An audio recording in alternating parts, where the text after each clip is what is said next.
Hello and welcome to That Geeky Gal. My name is Gracie and today I'll be showing you how to make this sandworm Beetlejuice inspired ring holder.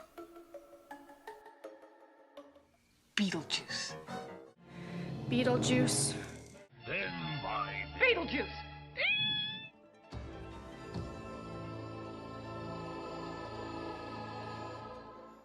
Alright, growing up, one of the first Tim Burton movies that I ever saw was Beetlejuice. And Beetlejuice is one of my favorite movies, especially now for Halloween of all time. I actually dress up with black and white stripes almost every single day. It's my go-to. And so this year, I'm going to be Lydia for Halloween, and I needed to do something that was Beetlejuice inspired. And so I decided, let's make something that is from the sandworm. We don't normally get to see the sandworm a lot in the Beetlejuice movie. He comes out maybe for like 2 minutes at the most. And so online, I had seen this dish holder that was sandworm theme. I had seen this candle holder from Spirit Halloween, and I thought I need to make something. And so that's why this is going to be for the sandworm. Now it is another clay project, and I know what you're going to say, Gracie, you already did a clay thing with the whole mandrake stuff. But you know what? I have a bucket full, so this is what we're going to do. And just like Beetlejuice, it's showtime. So get your stuff and let's get started. Per usual, everything will be linked in the description box below. You are going to need some aluminum foil, some parchment or wax paper, works good, a nice deep bowl, some type of lid, I'm using this from a candle, and a knife to cut out your clay. I'm using the Crayola air dry clay again, a cup or something to roll out your clay with. I'm using Waverly white chalk paint, some black Craftwise chalkboard paint, 4 different colors of apple barrel colors, and I'll link them down below, some glossy Mod Podge, a dotting tool, a paintbrush, and my glue gun and glue stick. Okay, to be quite honest with you, going into this, I really had no idea how I was going to make this, so I'm just really going for this. I did have a lot of trial and error, so I'm just putting together everything that worked for me. What I'm going to do here is I'm going to grab some clay, and on top of some parchment paper, I'm going to go ahead and roll it out. The easiest way for me to do that was to make it kind of like when I do tortillas, and to kind of flatten it out with my roller. And I'm using this lid as my guide on how big I want my little dish. This is going to be our little dish for our ring tray. And I'm using my knife really carefully to go ahead and cut that out. And it should come out. And then all you want to do is you just want to go ahead and little by little start smoothing out the sides. I'm going to use this bowl, and you want like a nice deep bowl. And this is going to be what's going to help me give my clay that bowl shape. And all I'm doing here is I'm just pressing it down into the clay. I'm kind of making like a little bit of an indent on the sides, just to make sure that it's really pressed down and it gets that bowl shape. And just put that to the side to dry. Okay, so my foil looks really funky because I did this a couple of times. What you want to do is you want to grab some tin foil, and you want to make sure it's going horizontally, I guess, and just wrap it around until you get like a tube. And you're going to grab pieces of clay, and the clay is going to go around the tube. If you have excess, you just go ahead and make sure you remove the excess. And I'm just using my fingers to smooth that down. And here it all is, ready to go. Now I'm using my fingers again in a nice flat surface to go ahead and smooth it out a little bit. I ended up realizing that with this type of clay, it was really hard for me to get it really smooth, but honestly, it was the only clay I had. If you're more of a pro with polymer clay, I think this would really work well with polymer clay. Okay, I'm gonna grab a little bit more of that clay, and I wanna do the shape of the head. I saw a really good tutorial on making the snake head out of, it looked like fondant, and I'll go ahead and link that video down below. So that's where I got the idea on how to make this. Now I'm just using the back of the knife to go ahead and make an indentation so that I can make the mouth, and I'm just shaping the mouth of the sandworm. This is going to be the first layer of the sandworm. Now with this type of clay, you can actually use water and your fingers to go ahead and smooth down sides and to even connect different pieces of clay together. And that's what I'm doing for the mouth. I was really scared that this would fall apart, so I really wanted that mouthpiece to be really well. I'm going to grab another piece of clay and I'm going to roll it out really skinny. And this is going to be the border around the sandworm's mouth. And just keep doing that until you have a border around the whole mouth. My first piece wasn't long enough, so I had to make another piece. And just connect those pieces. Now, I'm not gonna lie, this craft really frustrated me. Like, really frustrated me. And I'll tell you why in a little bit. Here, I'm gonna go ahead and make the little eyes on each side. And I'm gonna go ahead and make his little teeth. And so far, this is what he's looking. I think he looks pretty good.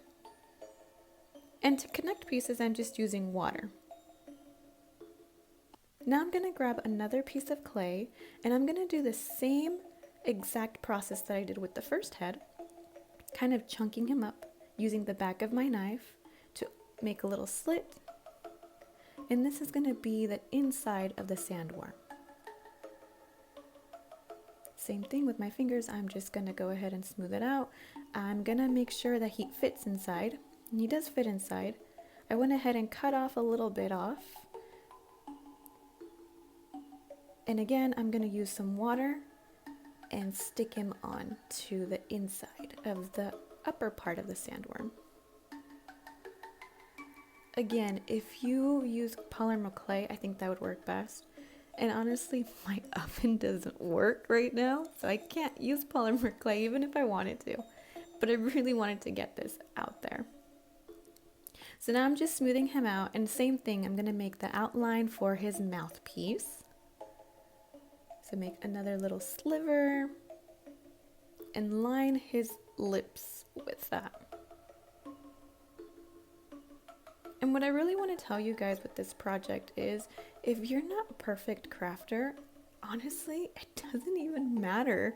I'm not the perfect crafter, and I'm not selling my things or anything, and as long as I'm okay with it, I had to learn and accept it. You know, it is what it is. So here I'm grabbing another piece. This one's a little bit thicker, and I'm going to try and shape its tongue. The sandworm has a tongue. I didn't want to make it too long because I was scared of it falling off. So I made it a little bit tiny and just shaped it. Alright, so here he is. Now this part was really hard. I had to figure out a way on how to connect the head to the body. I knew the body was going to be lighter and I knew the head was going to be very top heavy. So at first I tried to grab pieces of clay and wrap it around the body, but it didn't work. So I ended up cutting it off, making a hole at the bottom with the tip of my paintbrush and trying to squeeze that on there. But you know what? That still didn't work.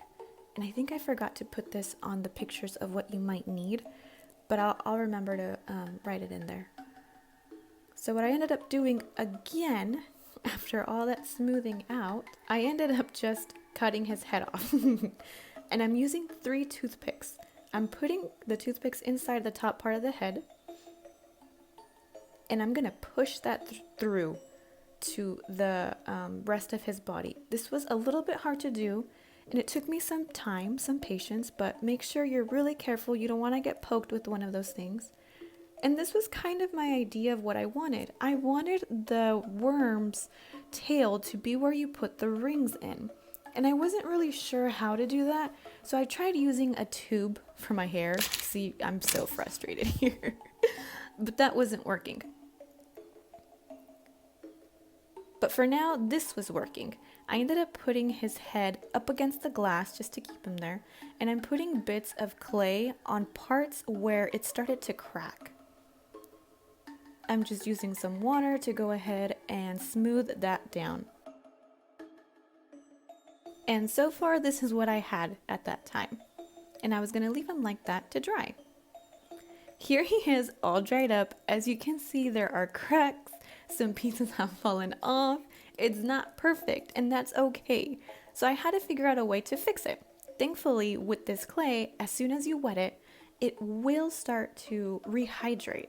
And so I added patches of clay on top of where it had broken and used water to go ahead and stick those pieces on to the existing dry sandworm.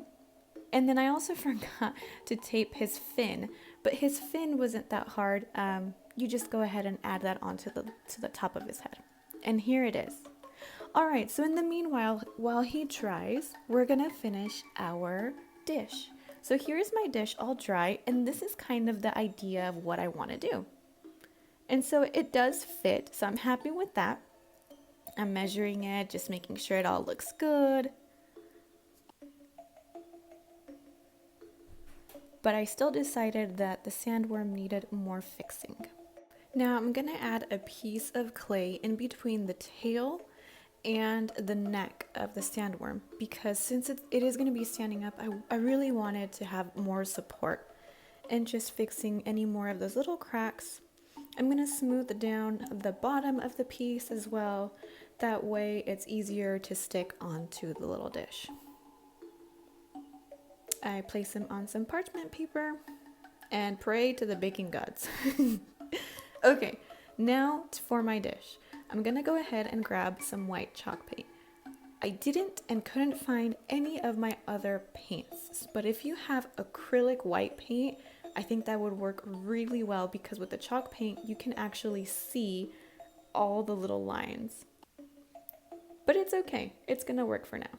So it's all dry here. Now I'm gonna do the back. And now that it's all back, I'm gonna do a little rim on my dish with black.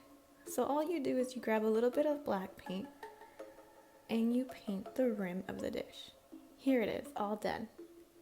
Now I'm gonna grab some of this, it's called Parakeet color from Apple Barrel. And with my dotting tool, I'm gonna use a thicker part of my dotting tool. I'm gonna write the words, "Never trust the living." And I went ahead and put down my sandworm just to make sure that it was still visible to see. So the first word that I'm gonna write down is never.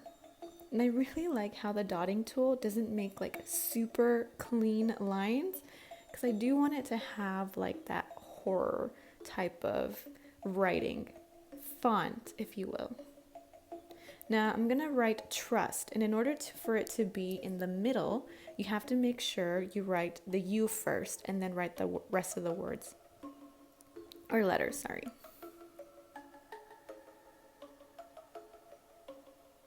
This font kind of reminds me of the Misfits. I love the Misfits, and so I was really living for this.